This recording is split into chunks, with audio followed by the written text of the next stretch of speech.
And welcome to Hannity. And tonight, in just moments, we will bring you an explosive new report surrounding Hunter Biden, China, and nuclear energy.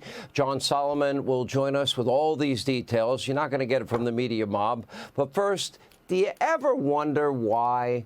Do you ever wonder why your president, Joe Biden, is not allowed to answer impromptu questions? A mystery. Many people want to know. Take a look. Am I allowed to take any questions? Anybody here is staff? I better not start the questions. I'll get in trouble. I'm sorry. This last question I'll take, and I'm really going to be in trouble. I'm sorry. I'm going to get in trouble with staff if I don't do this the right way. I'm going to get in trouble with my staff. Yeah, go ahead, but I pretend that you didn't answer you. You guys are bad. I'm not supposed to be answering all these questions. I'm supposed to leave. Thank you. And I'm happy to take questions if that's what I'm supposed to do, Nance, whatever you want me to do.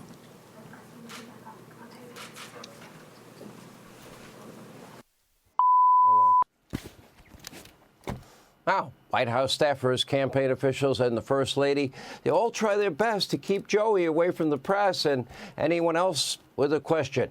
Anyway, even the Easter Bunny, you might recall, once shielded Joe from answering questions on the White House lawn. Well, today in Michigan, more of the same. At one stop, the press pool, they were confined to a tent that was 20 feet away. No one could really hear what the president was even saying. And, of course, reporters, they were blocked from asking any questions. He might get in trouble. Take a look. We're going to take a few questions. Thank you, press. Thank you, press. Thank you so much. Thank you, press. Let's head back to the cars. Thank you. Back to the cars. Thank you. Thank you, press. We're happy to walk you all. Vehicles are this way. Thank you. Joe, you're the president of the United States. You're now running for re-election, but you have to ask your staff if you can take a question? Seriously? Now, unless the reporter's name, as we know, and picture and pre-planned topic is written on a giant note card ahead of time, he may not get his ice cream and everyone's going to be mad at him and everything. It's not acceptable. Many in the press corps just don't really seem to care or even bother to ask why. I guess it's par for the course with Joe. Now, the answer is obvious. Joe's a cognitive wreck. Everybody knows it. So he's clearly not capable of performing the duties of his job. You know, he's obviously not jacked up Joe like he was at the State of the Union, screaming his speech to an entire country. And every day when he's not jacked up Joe, he gets worse and worse. It's no secret that his vice president, by the way, could be called into action at any moment. And that would be a huge problem because almost nobody actually likes or trusts the vice president. Now, she has even worse poll numbers than Joe. That's even possible. In fact, according to one NBC News survey, Vice President Harris has the worst approval rating of any vice president ever.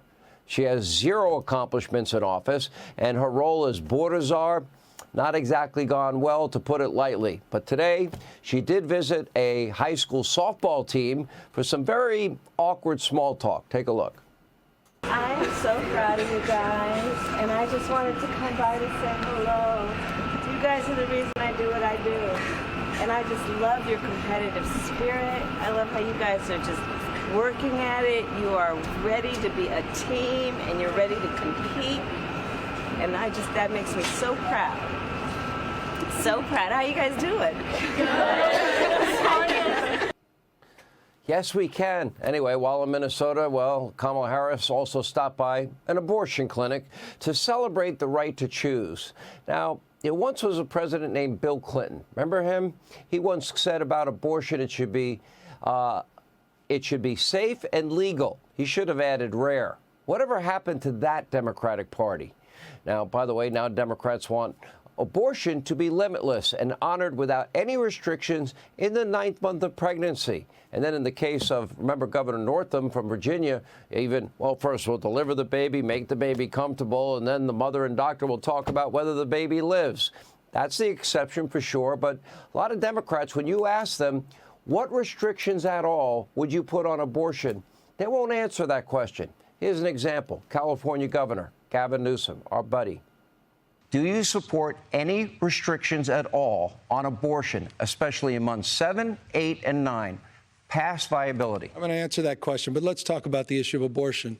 Let's talk about the issue of abortion. You going to answer it? I'm going to answer that question. Okay. I'll repeat that. I trust, and answer your question, I trust the mother and her doctor to make that decision. So in other words, I want to be clear on this.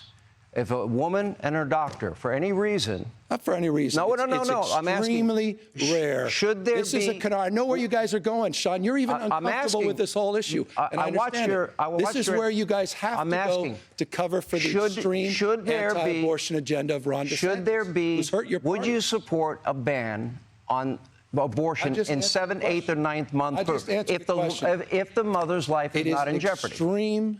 Extreme exception. People aren't going on and having abortions. Should it be illegal then? Unless something devastating is happening. Should it be illegal? It should be up to the mother and her doctor and her conscience. And it so the answer is no restriction. I've already answered it.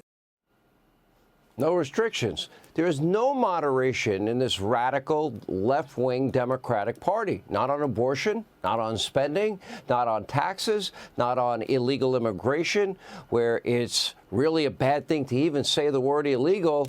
And by the way, not on COVID. We know that. God forbid if you held a different view on the emergency authorization vaccine that's not been properly studied scientifically. Follow the science. This is a party with radical and extreme positions on pretty much everything. So for many on the left, center left even, the Democratic Party has totally abandoned them. They're now looking for new options come the fall, and I guess they will have other choices. Looks like Robert F. Kennedy Jr. Naturally, the DNC is in panic mode over this. Is he going to bring back Jesse the Body Ventura? How great would that be? Anyway, don't expect them to moderate any of their policies. Now, instead, Biden's 2024 campaign will continue to focus on 4 issues. They will demagogue abortion. They will obsess over January 6th and democracy in peril. The same people that would allow one elected official to decide, I'm going to take that person's name off the ballot because I'm going to declare them guilty of insurrection, even though they haven't been charged or let alone convicted.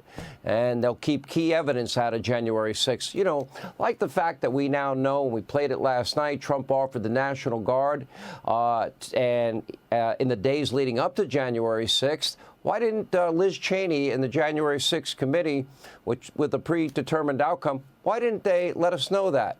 Or exculpatory testimony that Donald Trump never tried to commandeer the presidential motorcade. We learned that from the driver of the presidential motorcade that they knew about, that they interviewed, that they didn't tell us about.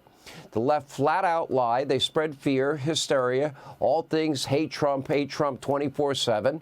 And, of course, Democrats will call Republicans racist, sexist, xenophobic, homophobic, Islamophobic, transphobic, that want dirty air and water.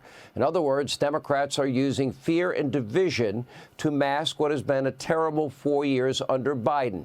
I repeat, they cannot run on are you better off than you were 4 years ago. This is all they have left. They don't really care about democracy or freedom or your rights as an American. No, they prefer one-party rule where Republicans are completely powerless and then, if they want to, punish them and use the Justice Department to go after them. This is the party of censorship and cancel culture, high taxation, record inflation, woke everything, and regulations galore. The party that defends supporters' riots and crime, they ignore that, and lawlessness. They support open borders, sanctuary cities and states. This is the party that weaponized our Department of Justice and politicized it. The party that wants to abolish the U.S. Supreme Court as we know it and any other institution that dares get in their way or their agenda. So don't be fooled by the political smear tactics of the left in the next 235 days. However, you deserve better. Hey, Sean Hannity here. Hey, click here to subscribe to Fox News YouTube page and catch our hottest interviews and most compelling analysis. You will not get it anywhere else.